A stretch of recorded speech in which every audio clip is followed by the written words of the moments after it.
Hello everyone, I hope आप सभी लोग स्वस्थ प्रसन्न होंगे।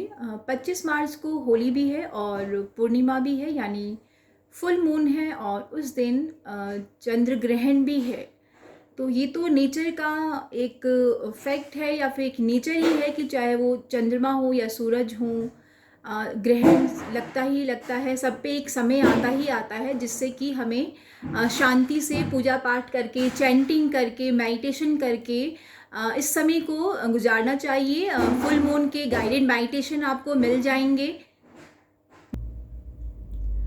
आप YouTube से गाइडेड मेडिटेशन कर सकते हैं। फुल मून का ओम नमः शिवाय की चैंटिंग कर सकते हैं, जिससे कि ये अगर आप किसी तरीके से भावनात्मक रूप से परेशान चल रहे हैं तो ये आपकी बहुत ही ज़्यादा मदद करेगा।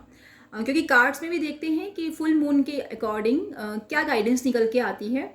कार्ड्स में भी यही दिखाई दे रहा है कि आप में से कुछ लोग अपने रातों की नींद को खो बैठे हैं। कुछ चिंता है उनके मन में, जिसकी वजह से बहुत ज़्यादा परेशान हो रहे हैं और उनका जो स्लीपिंग पैटर्न है बहुत बुरी तरीके से ख़राब हो चुका है।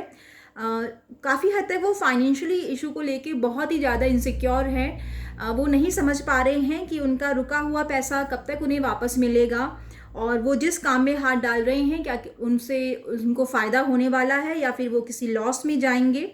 ऑल्दो आपने बहुत ज़्यादा एक्सपीरियंस लिया है, बहुत मेहनत भी करी है, परंतु उसके रिगार्डिंग आप स्टेप उठाने से बहुत ही ज़्यादा डरे हुए हैं। तो आपके लिए सजेशन है कि अगर आप सिर्फ बैठे बैठे विचार ही करते रहेंगे, प्लान ही बनाते रहेंगे, तो आप कितने भी स्किलफुल क्यों ना हो, वो प्लानिंग आपकी धरी की धरी रह जाएगी।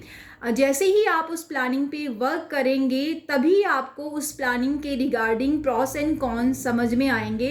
सिर्फ ख्याली पुलाव बनाने से आपको समुद्र की गहराई का अंदाज़ा नहीं होगा। सिर्फ किनारे पे बैठने से आपको समुद्र की गहराई का अंदाज़ा नहीं होगा। आपको उसमें से मोती निकालने के लिए एक समुद्र के अंदर कूदना तो पड़ेगा ही पड़ेगा। तो डेफिनेटली परेशानियां आएंगी, परंतु आप उन परेशानियों को बहुत ही आसानी के साथ अपने एक्सपीरियंस के साथ डेफिनेटली हटा लेंगे और आप एक राजा की एनर्जी में होंगे। अब बस आपको एक्शन लेना ही पड़ेगा। अब सिर्फ सोचने से काम नहीं होगा, क्योंकि जैसे जैसे आप आगे बढ़ेंगे, परेशानियों का सामना करेंगे, आप उन परेशानियों से ओवरकम होते चले जाएंगे और आपको आपका हक जरूर मिलेगा, जस्टिस जरूर मिलेगा। अगर आप लंबे समय से किसी कोर्ट केस से परेशान चल रहे हैं या फिर किसी ने आपको तकलीफ पहुंचाई है तो डेफिनेटली आपको उसका जस्टिस जरूर मिलेगा। वो भले आपको नज़र आए चाहे नहीं आए, परंतु वो लोग ज़रूर परेशानी में घिरेंगे जिन्होंने आपको तकलीफ़ दी है। बस आपको अपनी स्लीपिंग पैटर्न पे ध्यान देना है, नहीं तो आप खुद भी परेशानी में फंस सकते हैं। आप लोगों में से कई लोग ट्रैवलिंग के लिए निकल रहे हैं, उनके लिए उन्होंने पूरी पैकिंग भी कर ली है। और आप में से कईयों के पास जो उन्होंने पिछले कुछ महीनों से कुछ जॉब अपॉर्चुनिटी के लिए इंटरव्यू दिए थे या फिर उन्होंने एग्ज़ाम्स में बैठे थे, कॉम्पिटिटिव एग्ज़ाम्स में बैठे थे, या फिर ये रिश्ते की सिलसिले में बात हो सकती है कि आप लोगों ने अपने बेटा या बेटी के लिए रिश्ते ढूंढ रहे हैं। तो उन सभी के लिए आपके रिगार्डिंग बहुत सारे मतलब मैसेज आने वाले हैं, पॉजिटिव मैसेज आने वाले हैं। अब आपको ये देखना है कि आप में से उसमें से क्या चुनना है और किस तरीके से आप स्किलफुल उस चीज़ को चुन पाते हैं, क्योंकि सभी सामने आने वाली चीज़ें उतनी ज़्यादा लॉयल नहीं होती हैं। हो सकता है कि उन्होंने अपने ऊपर किसी तरीके का मुखौटा ओढ़ रखा हो, क्योंकि चीटिंग की एनर्जी भी आ रही है। आज वो आपको बहुत चीज़ें अच्छी लग रही हैं, बहुत अट्रैक्ट कर रही हैं, परंतु समहाउ वो एक तरीके से चीटिंग की एनर्जी में भी हैं कि वो आपको थोड़ा तकलीफ भी दे सकते हैं। तो आपको अपने विजडम से काम लेना है। जो एकदम से दिखाई दे रहा है उस पर इतना जल्दी यकीन नहीं करना है, अपनी बुद्धि का इस्तेमाल करना है और फिर जाके कोई फैसला लेना है। और आप में से बहुत से लोग ने पास्ट में कोई तकलीफ देखी भी है, चीटिंग देखी भी है, जिसकी वजह से आप अभी भी बहुत अलर्ट हैं।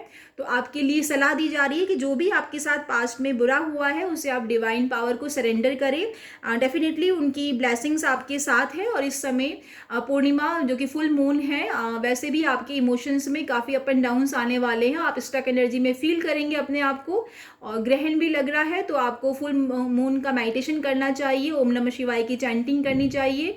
जितना आप इसको करेंगे उतना ही आपको फ़ायदा होगा और अपने आप को इमोशनली स्टेबल महसूस करेंगे। आप में से कईयों की अगर नई नई शादी हुई है तो डेफिनेटली वो अपने इस होली के फेस्टिवल को बहुत ही मज़े से इंजॉय करने वाले हैं। काफ़ी स्टेबल एनर्जी में है। अब आप जैसे जैसे आप अपने ऊपर काम करेंगे, जो भी आपको गाइडेंस मिल रही है आने वाले समय में आप जो भी चाहते हैं चीज़ें वैसे ही मोल्ड होने लगेंगी। आप में से बहुत से लोग अपने पार्टनर के साथ अपनी लाइफ को भरपूर एंजॉय कर रहे हैं और होली की तैयारी कर रहे हैं। तो आई होप आपसे ये रेजोनेट किया होगा। अगर ये 10 to 20% एंड 70 to 80% भी आपसे रेजोनेट कर सकता है और कुछ ना कुछ गाइडेंस ज़रूर मिलेगी इसमें आपको। आप इस गाइडेंस को क्लेम कर सकते हैं और अपनी लाइफ में अफर्म कर सकते हैं। आप सभी को एक बार फिर से आने वाली फुल मून की बधाइयाँ, जिस दिन होली भी मनाई जाएगी। और चंद्र ग्रहण के लिए आपके लिए गाइडेंस ये है कि आप मेडिटेशन करें और चैंटिंग करें। ये थोड़ा सा समय जो है ये भी आराम से गुजर जाएगा और आपके इमोशंस भी धीरे धीरे स्टेबल होने लगेंगे। Have a great day had, lots of love, lots of blessing also. Thank you so much everyone.